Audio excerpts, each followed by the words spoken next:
आगे का एजेंडा देख रहे हैं आप। एबीपी न्यूज पर हाजिर हूं मैं रोमाना इसार खान।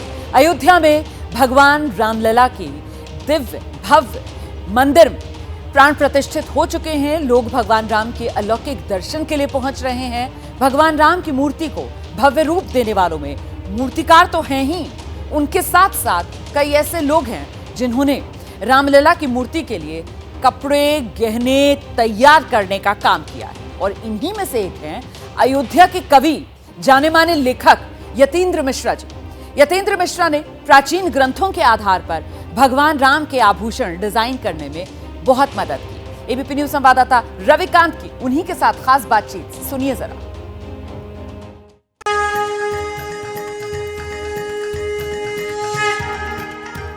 करतल बाण धनुष अति सोहा, देखत रूप चराचर मोहा। अयोध्या में राम के इसी रूप की चर्चा करेंगे। इसके लिए हमारे साथ संगीत के मर्मज्ञ, अयोध्या पर लंबे समय से काम कर रहे, शोध कर रहे देश के प्रतिष्ठित कवि यतीन्द्र मिश्र हैं। क्या योगदान रहा, इसको पूछने से पहले हम आपसे आपके मन की बात जानना चाहेंगे कि राम के रूप को आप किस तरह देखते हैं, राम के रूप को कैसे आप बखान करेंगे?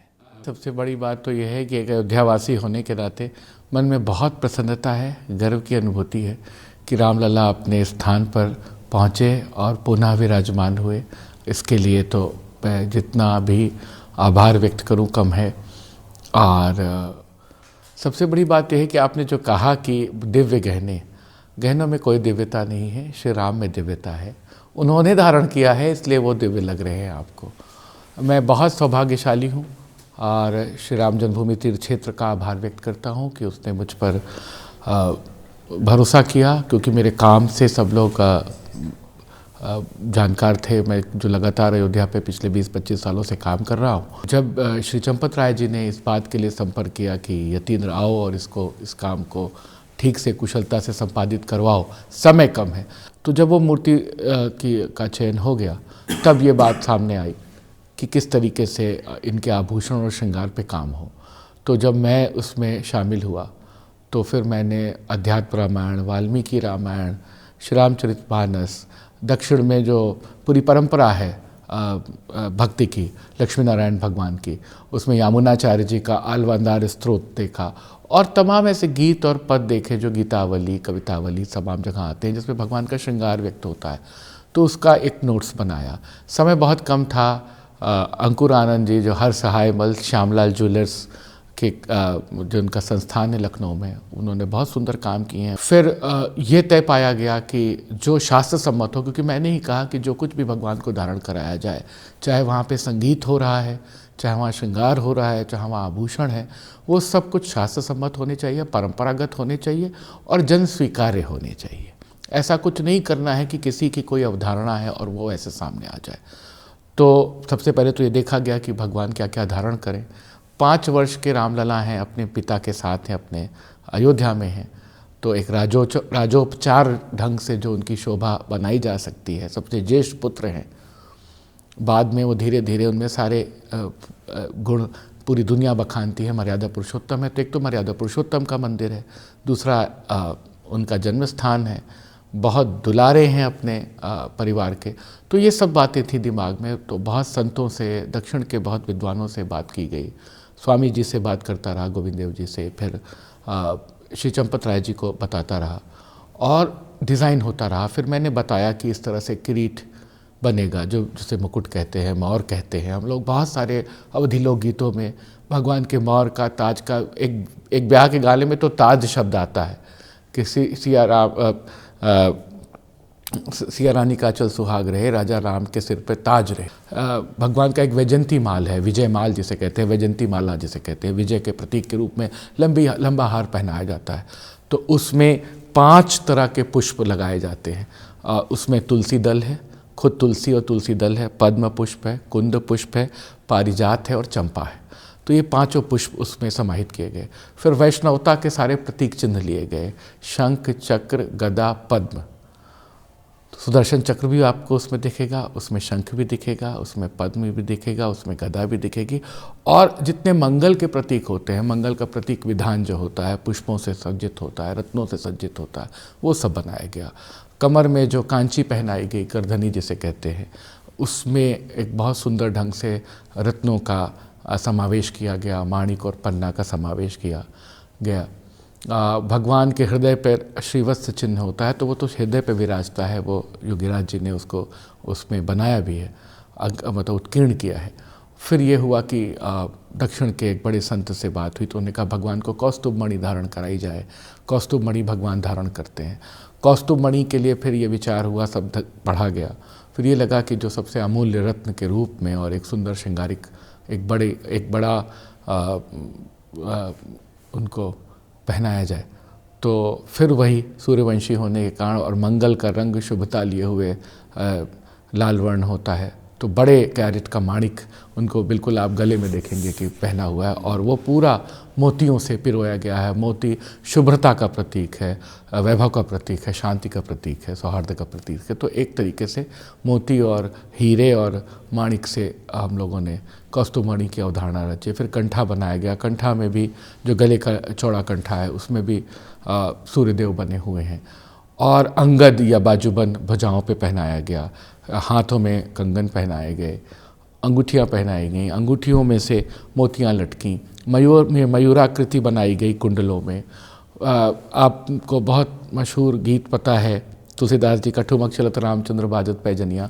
तो ये हुआ कि पैजनी पहनाई जाए। और भाई 5 साल का बच्चा है तो पहनेगा ही। छोटे आज भी घरों में बच्चों को करधनी पहना दी जाती, चाहे वो धागे के रूप में ही क्यों हो, उनको नज़र न लगे, तो फिर पैजनी पहनाई गई। और बालक हैं भले अपने राजमहल में हैं, बच्चा तो खिलौने से खेलेगा, तो बिल्कुल शास्त्रमत ढंग से 5-7 तरीके के खिलौने बनाए गए, जो चांदी के खिलौने हैं। उसमें घोड़ा है, हाथी है, ऊँट है, लट्टू है, झुनझुना है और खिलौना गाड़ी है, वो सब भी रखी गई। कल वो चूँकि कल भव्य आयोजन था और श्रृंगार था, आगे के श्रृंगार में आपको खिलौने भी सजे हुए मिलेंगे। सोने का धनुष भगवान ने धारण किया है, सोने का तीर धारण किया है, धनुष पे भी मोतियों की लटकन लगी हुई है।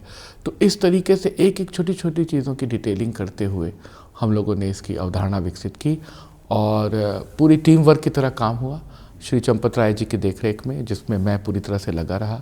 और हर सहायमल श्यामलाल ज्वेलर्स ने उसमें बहुत मेहनत की, उनकी पूरी टीम लगी रही, कुशल कारीगर लगे रहे, देश भर के लोगों से हम जो भी बेहतर ढंग से ले सकते थे। और ये सब चीज़ें बिल्कुल पूरे देश को अर्पित करनी थी 22 तारीख को, तो इसमें बहुत सीक्रेसी भी मेंटेन की गई कि कहीं से कोई बात लीक ना हो, कहीं से कोई बात जाए ना। मैं भी कोई कई बार आपके पास आया, लेकिन आपने तब ये सिर्फ इतना ही कहा कि कुछ विशेष बताऊंगा। हाँ, नहीं, जब आपने कहा कि कुछ ऐसा बताइए जो मंदिर के लिए हो रहा, मैंने कहा मैं सब कुछ बताऊंगा, लेकिन 22 तारीख के बाद बता सकता हूँ, उसके पहले नहीं बता सकता हूँ।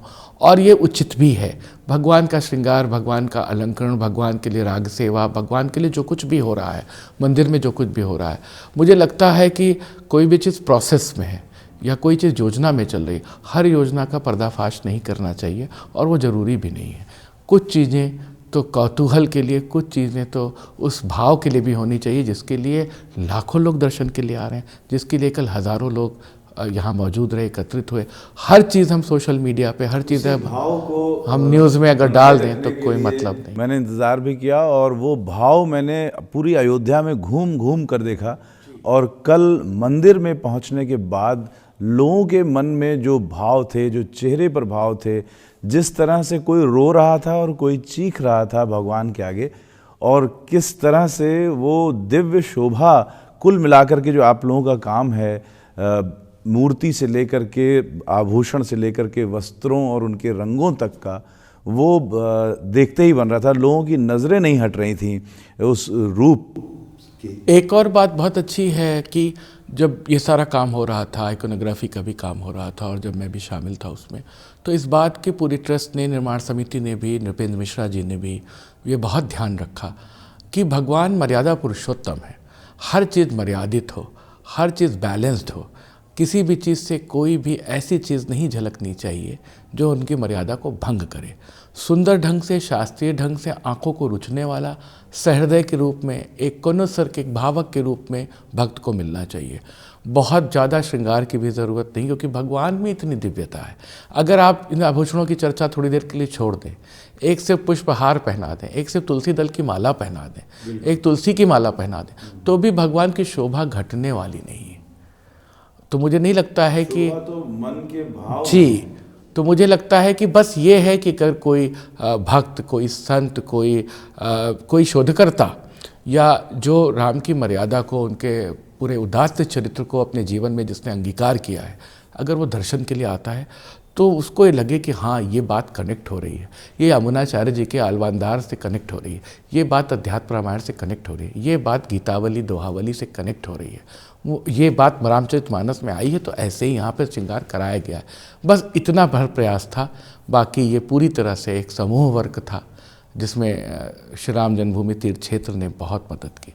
जो आभूषण हैं भगवान रामलला के, उसको उसकी अवधारणा प्रस्तुत करते समय, या अब जबकि वो हमारे सामने हैं, कोई आपको बनने के बाद जब आपने देखा तो कोई यूनिक आपको कुछ ऐसा लगा कि कोई ऐसी बात है जो कुछ खास हो गई है, आप सारी टीम ने मिल करके जो काम? मुझे लगता है कि खास बात ये है कि कम समय में 132 कलाकार मेरे द्वारा, उसके डिज़ाइनर मनीष त्रिपाठी जी द्वारा, उसके जो आभूषणकार हैं अंकुर आनंद जी द्वारा, और टीम द्वारा, ट्रस्ट द्वारा श्री चंपत राय जी के निर्देशन में पूरे श्रद्धा से, पूरी मेहनत से काम हुआ है।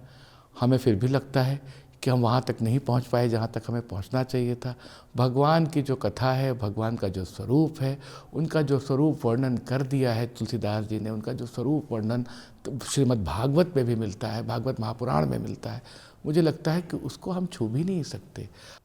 तो भगवान के रूप की जो चर्चा हम कर रहे थे, उसके जो बारीक डिटेल्स हैं वो आपको यतीन जी की जो रिपोर्ट है वो पब्लिक होगी जब, तो उससे भी मिल सकते हैं।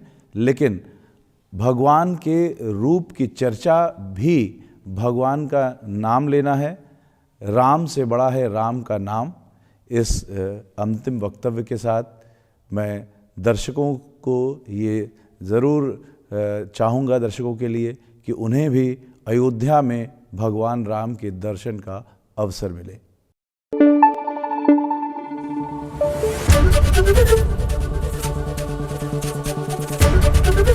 एबीपी न्यूज़ आपको रखे आगे।